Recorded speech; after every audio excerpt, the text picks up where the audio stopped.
Bonjour à toutes et à tous, bienvenue dans ce 4e épisode de notre série consacrée au journalisme de solution, le JOSO, réalisé par l'Académie France Média Monde et CFI. Je suis Zéphirin Quadio, journaliste à RFI. Et aujourd'hui, on va voir ensemble pourquoi et comment le JOSO a de multiples atouts et avantages. Bonjour, je suis Yann Allais, journaliste à France 24. Je suis maintenant assez convaincue par l'approche de journalisme de solution, mais je me demande quand même si ce n'est pas investir beaucoup d'argent pour très peu de résultats.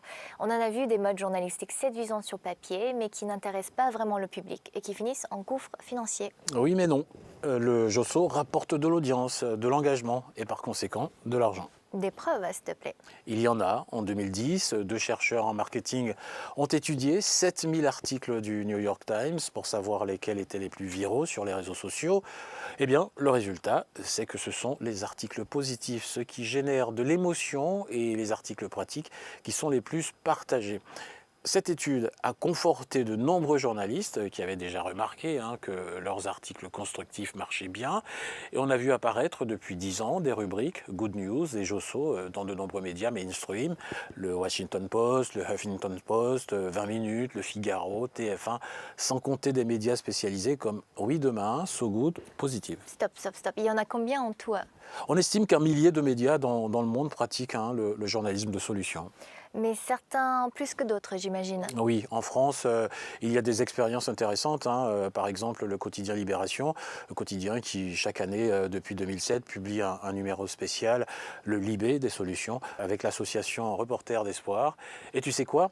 En général, c'est la meilleure vente de l'année. Il y a aussi l'expérience de Nice Matin qui a misé énormément sur le journalisme de solution. Ils font des dossiers sous forme de feuilletons sur le web et dans le quotidien sur le développement du vélo en ville ou les moyens de maîtriser la prolifération des loups en montagne. C'est passionnant, intéressant et souvent novateur. Mais est-ce que ça marche? Non, ça cartonne. Dès la première année, par exemple, de la mise en place du JOSO à Nice Matin, les abonnements numériques ont augmenté de 50%.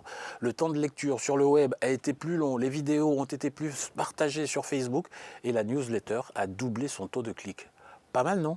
Impressionnant et convaincant, enfin pour la France. Mais est-ce que ça fonctionne ailleurs? Le journalisme de solution, c'est pas un truc de bobos occidentaux qui veulent juste se donner une bonne conscience? Il n'y a qu'à demander à Hélène. Elle vit à Lomé et dirige le site Togo Top News. Hélène Doubidji, bonjour. Depuis quand avez-vous créé une rubrique Solutions et Solidarité sur votre site et qu'est-ce qui vous a motivé à le faire ? Et c'était en août 2019 que la rubrique est lancée. Les objectifs, il y en a 3. D'abord, c'est de mettre en valeur ce que nous faisons déjà, puisque depuis la création du site, nos grands reportages sont axés sur le journalisme de solution. Et en plus de cela, nous voulons avoir une identité professionnelle dans un secteur où le journalisme politique est dominant et des factuels sont aussi récurrents. Et la troisième raison, c'est de montrer qu'il y a un Togo qui bouge, qu'il y a des initiatives qui sont prises ici et là. Moi aussi j'ai une question, Hélène. Je vois que votre rubrique, c'est d'abord du journalisme de terrain. Il y a du reportage, des photos, c'est donc plutôt coûteux à produire. Mais est-ce que ça génère de l'audience?